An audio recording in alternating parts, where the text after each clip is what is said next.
Hello everyone, this is Vishakha Tagar coming up with the next session of Current Affairs. Today's Current Affairs, this session is brought to you by A-Cube IAS, and we attempt to provide you content in a very simple manner. Moving ahead is next in the series, that is COVID related news. In COVID related news, there are certain 2-3 news which were important, not from pretty perspective, but you can write this as a case study in ethics, and for that purpose I brought this news to you today. Even yesterday itself, I was talking about how the vaccine hesitancy is actually increasing in Uttar Pradesh. So if you're preparing for the Uttar Pradesh public service examination, then keep track of it, because in those exams, if you're using UP specific example, then you'd be getting better marks. So this is something you should work upon here. And what has happened is in Siddharth Nagar, they have done a mistake where they have administered the first dose of Covishield, but in second dose, they have given Covaxin, which is a very bad mistake on part of administration. So this is if you're a public PABAD, if you're a PABAD student, or even you're writing exams in for paper 2, this is something you can quote in the example where you can work in administration. Next in the news is that which is a good news, that positivity rate has decreased to nearly 1.9% currently, which is good, and which shows one more thing is that it has got the peak. That it was a peak we were talking about, because once we get the peak, then there are chances once you get the peak, then there are chances of decrease in number of cases. So we were looking for the peak, and now this shows that the peak has been arrived in April 22. That means the cases are going to decrease from now onwards, so which is a good news. But at the same point of time, the bad news is that there is no stock of Covaxin for the people above, even for the people above 45 years of age. So Delhi is suffering with a scenario where there is no Covaxin. Now, why I have given you this news is prepare a case study for yourself. Case study in terms of prioritize. Given example, there is a question that there is a lesser number of vaccine available, and then it would be an ethics case study, and you have limited number of vaccine, and vaccinating majority of people is necessary in order to develop the herd immunity. Then with lesser number of vaccine, who would you prioritize? The disabled, the frontline worker, and then there are people above 45 years of age, people lesser than 45 years of age of children. Now try to you yourself prioritize as a district magistrate or as a district collector, what would be your priorities. So this is for that reason I've given you this example and brought you the needs so that you can practice this. And if you come up with the answer taking up the various sites the dimension which is being talked in ethics, the right-based approach, the virtue approach, the justice approach, whatever you think, just bring it in, write that answer in the comment section, and I will try to give you the answer, the better answer for this, will help you evaluate. So, and moving ahead is the next series that which is a good case study, that some batchmates in Guwahati, Malegaon united for a common cause to actually serve the home cooked meals to the people. And I think on the similar line, I'd also brought you case study how there was this Sad Gurudwara. There was this Gurudwara in Gurudwara which were also doing the same thing. So these are the examples that you can make a diary and list that how people were actually positively contributing to society in times of crisis. So leader is the one who actually raised himself at times of crisis. So these are you can make a common example or common list of the good aspect ethics case studies. Next is the negative example is also that the Indian Medical Association has to write to the PM to stop misinformation on the COVID vaccination, and about Mr. Ramdev Baba has talked negatively about the allopathy and allopathic doctor, and for that reason there has been talks against Mr. Ramdev Baba, and IMA have even asked to take action against Mr. Ramdev. Now next is some political news. In political news is that WhatsApp has approached the High Court to challenge the new IT rules. Now, what are these IT rules? Even I talked in the yesterday's segment of the simplifying the editorials, which I consider was a very important editorial, and this may be an ask in your one of exam. So keep tab of what is happening these days. Even in the news, the latest let us explain section, I'm going to bring you this in holistic manner. But from this news, what what you can take is on what ground WhatsApp is actually taking the government to the court. The WhatsApp is saying that the privacy is intrinsic right of the people, and without this there cannot be right to freedom of speech and art, freedom of speech and expression. So what are the WhatsApp is saying that both Article 19 and Article 21 are violated in here. Because why? It says because in Puttaswamy case, in Puttaswamy judgment, the Supreme Court has held the right to privacy as a fundamental right. So Article 21 is violated, and because of which the privacy is intertwined with the freedom of speech and expression, because your personal pictures and your like personal comments can be taken by the like nefarious element, and they can actually blackmail you. So they says the freedom of speech and expression is intervened with the like right to privacy guaranteed in Article 21. So what WhatsApp says that both of the fundamental rights of people are under threat, which to very large extent is also true as well. Now, but like WhatsApp has other reasons as well, because it's considered the privacy is the first fundamental principle. It is guaranteeing customer, like which is also the motto of like Apple, and WhatsApp is trying to like work on the same principle. Because last time when the WhatsApp like people heard that the WhatsApp the data is not that protected, many of the customer switched to the other platform. So for that reason, the WhatsApp is trying to protect the privacy of the people. Now, what is the new IT rules? What are the implications, other implications, and what is the possible situation? I'm going to bring you in the Let Us Explain section. Stay tuned for that. Moving ahead is the reservation politics. Now, reservation politics, like this is in terms of, there was a news that Maratha community is going restless after Supreme Court has struck down the reservation regarding about Maratha. Now we'll talk about in detail that what is the background and why Supreme Court struck it down, and what is the current scenario. In this, beginning with this is like what the MP is being saying, that the 70% of community is poor.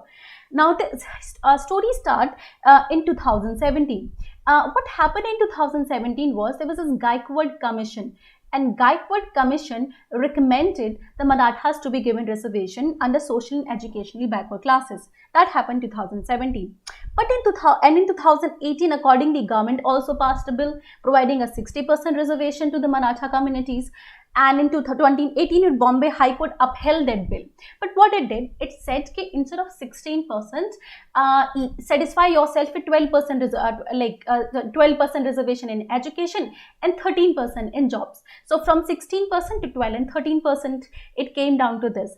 And in but what happened, this was going so far good for the Maratha communities, but in 2020, Supreme Court stayed its implementation, saying that reservation breaches the 50% limit set by the Indira Sahani judgment. Now you should know something about Indira Sahani judgment. Indira Sahani judgment came in 1992 about reservation for socially and educationally backward classes, and in that judgment, it had actually give up certain points. One of the point was, though the reservation can be given to the OBC community, but it should not breach the limit of 50%, and it should not compromise the merit of that is needed for the duty. And also on the similar line, it made in the judgment possible that there has to be elimination of creamy layer. That means only social and educationally backward classes should come in here, and creamy layer should be out of it. So these were like certain points made by the Indira Sahani judgment. Now these are the points, like Indira Sahani judgment was historic in the context that it accepted the reservation, but it also set up the line. Now a spot like this was Indira Sahani judgment. Now Supreme Court stayed first, like it stayed the implementation on the first argument is that it is breaching the 50% limit set by the Indira Sahani judgment. And second, it says this limit can only be broken in exceptional circumstances, and this does not seem like exceptional circumstance. Third, the judgment says that the judgment is promoting a caste, like this kind of reservation is promoting a caste-based behavior. And to be frank, Maratha is also actually like politically organized and a majority in their state. So so the reservation politics is like reservation politics in this regard is debatable. Moving ahead, what is the current scenario? Now, under the current scenario, under the 102 Constitutional Amendment Act, a National Commission for Backward Class is being set up. National Commission for Backward Class. Now, under this reservation, there will be only single list of socially educationally backward classes, and this will be prepared. This will be notified the president and state, notified by president, and state can only make recommendation. So now, by 102nd Constitutional Amendment Act, states do not have power. Now state can only make recommendation. So like if it's so in past few days it was in news that Maharashtra government was trying to bring some new changes, but state now does not have that power. That power rests with now National Commission for Backward Class, which was established under Article 338B of the Constitution. A and B, just like you should check that. So this was in like background of this reservation politics. Next is environment related news. What has happened is, in this, the Karnataka government is trying to was trying to build a dam across Kaveri River, which is called Mekadatu. This Mekadatu dam was in news because NGT appointed a committee to look into the matter, where there is NGT supposedly has said that it is unauthorized construction. Now, why NGT said it? NGT said that on the ground that Tamil Nadu is because they did not conduct, apparently the environmental impact assessment is not being done, and second, without the necessary clearance, the government has not, the project have not got the necessary clearance, and the environmental impact assessment is not being done. Now, what is environmental impact assessment? Environmental impact assessment is before starting a project, experts go into the field and they evaluate what kind of adverse impact a particular project is going to have the natural environment of that region. Like per se, Adani's today decide to make a project around the Okhla bird sanctuary. Now it is not exactly in the Okhla bird sanctuary, but around. Now project is setting up an oil factory. It's obvious that the oil that is many of the pollutant is going to come out of it, and they may actually impact the Okhla natural environment of the Okhla bird sanctuary. Now environmental impact assessment talks about it, ki how much 20% alteration or 60% alteration, and beyond some limits it is not advised to go with the project. So this is what NGT so environmental impact assessment does. So NGT said because of this we are we should a committee will now look into the matter to see whether the government has actually violated the norms or not. Also, the Tamil Nadu government is also not happy government constructing a dam on the Kaveri River. Remember the name of the dam? It is Mekadatu. There was sometimes that even that can be asked. So Mekadatu dam is to be built on the Kaveri River. Now, why Tamil Nadu is coming in between? Because the water of the Kaveri, distribution of water under the Kaveri River is under dispute between 4 states, and that is Kerala, that is Karnataka, third is Tamil Nadu, and fourth is Puducherry. So these 4 just remember, because and this is one of the longest river water dispute in the history of India. So keep track of it. Look at the map. I have intentionally added this map so that you can look at the river Kaveri and its tributary, because UPSC is now even for past many years has been asking question like that. You are supposed to know or have rough idea about the tributaries of the river. So the tributaries of the Kaveri is you can see here is Hemavati, then there is Kavini, and then there is Bhavani river, so Amravati. So these rivers of the Kaveri, look into the detail into the map, and you will get to know about the rivers of the Kaveri, which is important because a question can be framed on this line. So I have framed the question on the similar line. The question is, consider the following river. Now this is Vainganga, Hemavati, Indravati, and Kavini. Now, which of the following are the tributaries of the river Kaveri? Now, if you see, if whatever I've taught so far, you've seen, is that the option 2 is right. Hemavati is actually the river, and if you remember exactly, the Vainganga is the river tributary of the river Godavari. So we can cut 1 from this. So and the moment you cut down 1, you're left with answer 2 and 4, which is Hemavati and Kavini, which actually is also we have seen in the map, which is true. So little bit general awareness can help you come to the answer of this question, that it is 1, 2 and 4, which are the tributaries of the river Kaveri. So like moving ahead, now you can also confirm even Indravati is not the tributaries of the river Kaveri. It is only Himavati and Kaveri in Kamini in the answer. Now let's move ahead. NGT was in news. A little background knowledge about the NGT can also help you answer the several questions. It's NGT was a specialized body, which is like a quasi judiciary body, which is set up in 2002 for the expeditious disposal of the cases relating to environment, forest, and natural resources. So just remember, it is for the expeditious, in fast disposal, because our current judicial system is very high with pendency and delayed judgment, for which an environment is a very important matter these days. So NGT it was set up in 2010. India is the third country to do so, which is like a positive example you can write in anywhere after Australia and New Zealand. So Australia and New Zealand are the only other nation to have been to do so. We are the third country to do set up a panel for the environment, committee for the environment, that is NGT. Now it also in its mandate, it has to dispose the appeal within 6 months of appeal.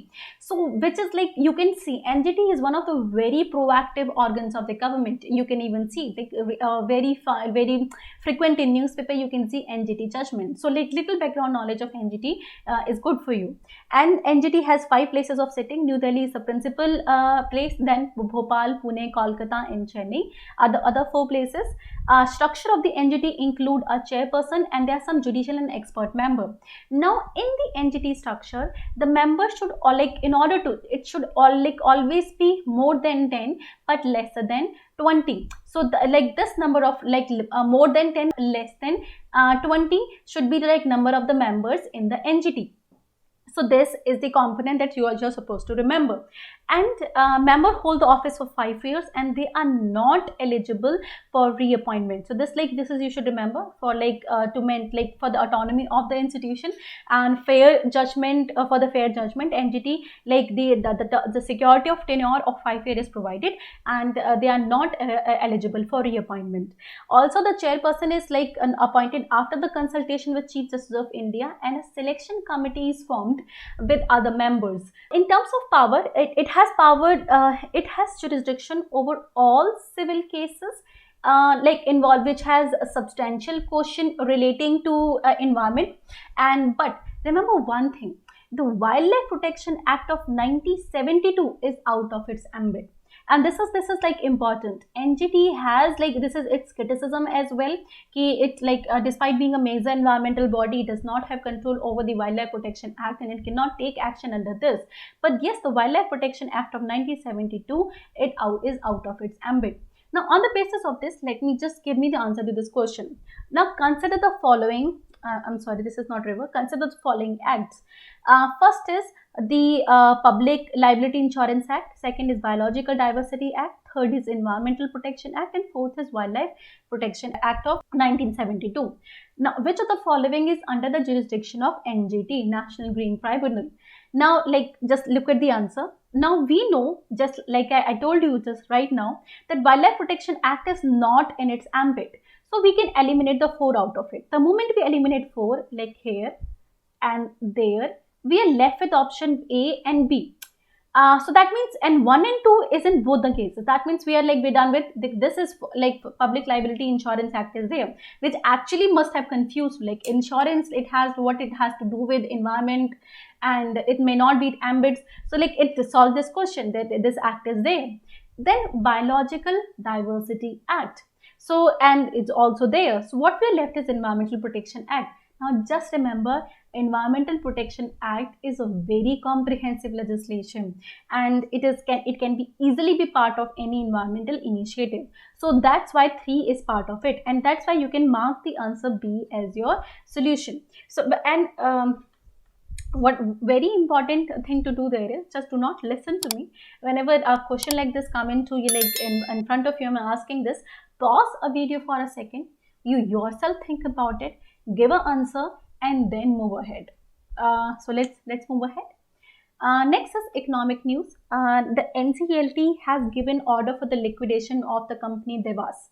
Now what in detail, that there was a setup in 2004, and then it signed an agreement with the Anthrax, and then but Anthrax terminated the agreement because of several reasons.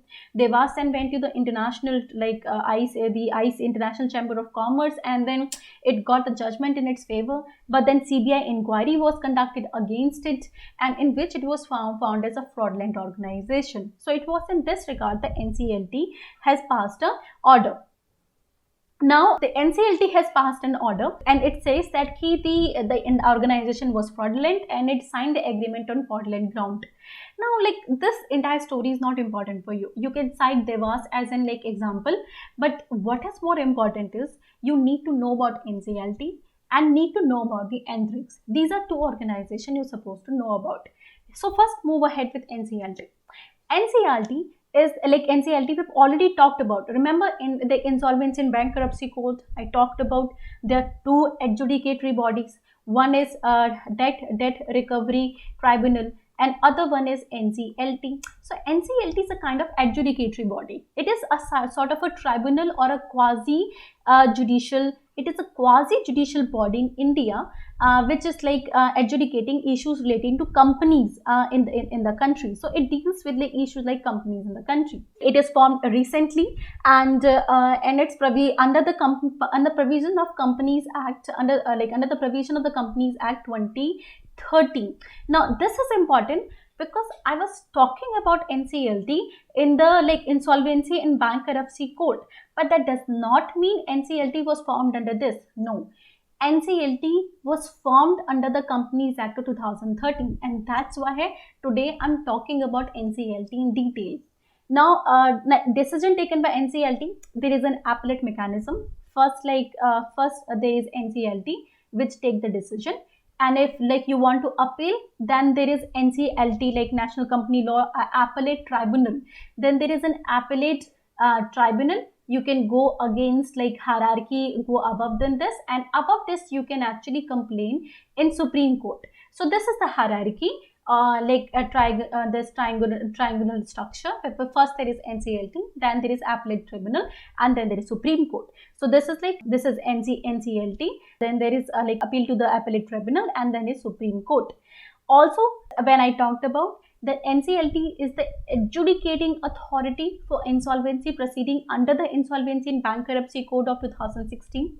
So this is the same thing, but in the above mentioned subject, there is no civil court will have the jurisdiction. It is under the jurisdiction of NCLT only. And in fact, the jurisdiction of NCLT is so wide that it also disposed the cases pending before the BIFR, that is Board for Industrial and Financial Reconstruction. Earlier, this board used to deal with the insolvency cases before Insolvency and Bankruptcy Code. And Insolvency and Bankruptcy Code was brought for the reason because there were so many laws, there were so many rules, there were so many delayed in judicial process. So IBC was brought to cut down that many laws, to simplify the process, and to take it little away from the existing judiciary. So under the BIFR was existing laws, and now IBC replace it. So now LCLT hear the cases before the BIFR as well, and it also hear the cases before SIC Industrial Company, that is Special Provision Act of 1985. Also to take up those cases pending before the appellate authority or industrial and financial reconstruction, it deals with those cases as well. So you can see how NCLT is a very powerful body with a comprehensive jurisdiction. Moving ahead is, as I said, we'll talk about Anthrax as well. Now, what is Anthrax? Anthrax is a private private limited company owned by the Government of India, established in 1992. And why it was established? ISRO is a premier agency which does a research and technology building in the space program. Now, ISRO does that, but ISRO needs to focus on its space activities and not the commercial function. So what it did, in 1992, government formed an organization, that is Anthrax. Now what will happen? ISRO will focus on the core functions, that is on research. And now Anthrax can actually Anthrax can focus on the commercial functions, that is marketing. So this was done like in 1992. And what NCLT does the same thing. But what happened? Government again from the NSIL, which is the second commercial arm of ISRO. Now the question is, there is already a commercial arm which actually commercializes the services and product of the ISRO. Then why need to form is? Because now it will focus on SSLV and PSLV. It will focus on the like smaller technology. Also, now Antrix can focus on foreign customer, because we give items to Sri Lanka, Vietnam, and even our neighboring countries, Bangladesh, under this. And now, so what will happen is, so ISRO will focus on research, Antrix will focus on commerce, but in foreign nation. And now the NSIL will also focus on commercial operation, but in local countries. So is this clear? ISRO will focus on research, NSIL will focus on commercial operation in local, that is domestic countries, and Antrix will focus on the commercializing in foreign countries. And then next is InSpace in the series. So InSpace is also an organization created by the government of India for the private sector participation, because recently government has realized not ISRO can actually focus on all the activities, not just commercialization, even in research and forming the technology. We need private sector participation, and this is a very recent realization. And why this is important? You are seeing how private sector is doing wonders, like SpaceX of Elon Musk and everybody. You can see how private sector is doing actually very good, even better than government. So even government of India want the private sector participation, for which it has formed the SpaceX. Moving ahead is a fugitive economic offender captured, that is Mr. Mehul Choksi is being captured after Interpol issued a yellow notice against him. And to giving a little background, he was wanted in 13,500 crore case in the Punjab National Bank. Now the question is, what is fugitive economic offender, and second is, what is yellow notice of Interpol? So these are the two things we'll discuss now here. First, fugitive offender. As per the RBI, fugitive offender, willful defaulters, a fugitive offender is anyone against whom an arrest warrant, has been issued and for committing an offence listed in the act. Okay. So arrest warrant has been issued, and at least 100 crore, at least more than 100 crore, the person is being accused of taking away. So this is two conditions. There is arrest warrant and there is 100 crore. Now, and who declared that someone is economic offender or not? A special court has to be conducted for the purpose under the PMLA Act of 2002. This PMLA Act of 2002, which is related to money laundering, Prevention of Money Laundering Act. So this act forms a special court, and this will declare a person as an economic offender. And once a person is declared as an economic offender, now the government can confiscate his properties, and even if he try to defend himself, now he'll be prohibited. Any court or tribunal, the act allow any civil court and tribunal to prevent him from defending himself. He can't even defend himself after that. So this is comprehensive definition of this fugitive economic offender.